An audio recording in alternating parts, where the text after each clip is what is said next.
Hey guys, Matt Vernon here with another Pick Your Poison, and today I'm going to show you a dilemma from the T Kimura position. So we're going to start in the top half guard. I'm going to position myself to allow my partner to shoot in an underhook.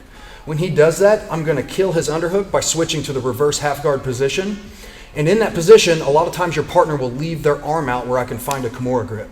I'm going to pin his arm to the floor. I'm going to elevate my hips and use it to pass the guard. Once I pass the guard, we're going to put ourselves in the T Kimura position. In that position, he has a few choices to make. Is he going to stay put, or is he going to try to turn and run away from me? Whatever decision he makes is going to lead to a bad outcome. Guys, I'm starting in the top half guard. I like to get my hand on my partner's hip, bring my elbow in tight. My other leg is back. I'm nice and low here. I can invite my partner in for an underhook by just leaving a little space between my elbow.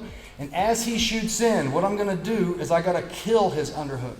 So before he gets up to his elbow, I'm going to switch to a reverse half guard here, making sure that my weight is on my partner's shoulder, and I'm starting to drive his shoulder to the mat to try to pin his shoulders flat.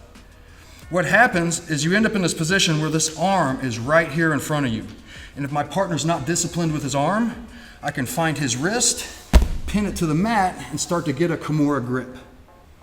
With this Kimura grip, right here, I'm going to make it super tight right off the bat by bringing his elbow up to the shoulder line. I have my hand grabbing his wrist, my wrist is going to grab my wrist, and we're going to roll our wrist to make this Kimura grip tight. Now, I'm going to use this to pass his guard. So what I'm going to do is elevate my hips, put my head and shoulder on the floor. I'm going to use my free leg, either my shin or my foot, to free my leg. And now from here, I'm going to continue rolling to the T Kimura position. When I get to the T Kimura position, I'm going to make sure that I can lock him in and control his movement by driving his hand to his heart, rolling my wrist, and lifting my partner's elbow to the ceiling. Now he's trapped. He has a choice to make. Is he going to try to stay put and defend from here, or is he going to try to turn and run away from me? If my partner stays put, what I'm going to do is I'm going to start to build up to my shoulder and my head to bring my knees to the floor. And now I'm going to take my partner's hand and drive it to the mat. I now align my elbow with my partner's elbow.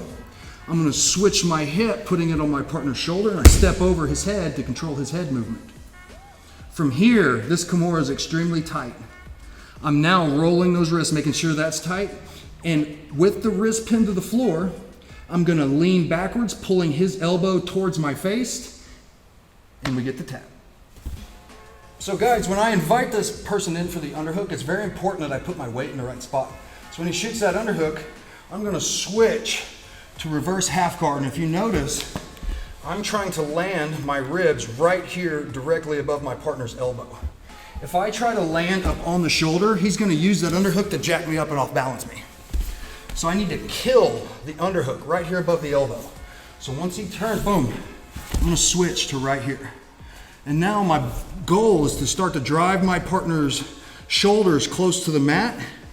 I'm pinching, and you guys see how little of the elbow is sticking out.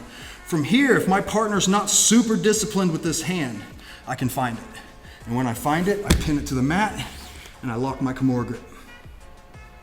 So a very important thing that you have to understand when you get to the T Kimura position is how I'm controlling this arm. When I get here, I have my hand over hit my partner's wrist, my hand over my own wrist. Very important that we learn to create a lot of pressure on this Kimura grip by rolling my wrists. When I roll my wrist, if you notice, his elbow comes to the ceiling. I'm slightly turning this like a steering wheel as I roll it. That lifts his elbow to the ceiling. I'm pinning his hand to his heart. I don't want to be down near his hip, because if you see, his arm becomes a little straighter. If it's down near the hip, if he starts to turn towards me, it's much easier to slip that elbow out. I'm trying to keep his arm kinked. So I pin it to the heart, and you see how much of a bend is in that arm. When I lift the elbow to the ceiling, if he can't put his elbow down to the floor, he can't turn and get up. So as long as I keep it aimed to the ceiling, I should have good control of my partner. When I land in the T Kimura position, sometimes you will have different placement for your legs and your hips. Just so you see, if I landed extremely far away from my partner, as long as I keep this rolled and kinked and have a lot of pressure on this Kimura grip, he can turn And when he turns, it actually loads the pressure for my slingshot. You guys see how I just slingshotted my knee underneath my partner's ribs? From here, now I can make my choice of where I want to go.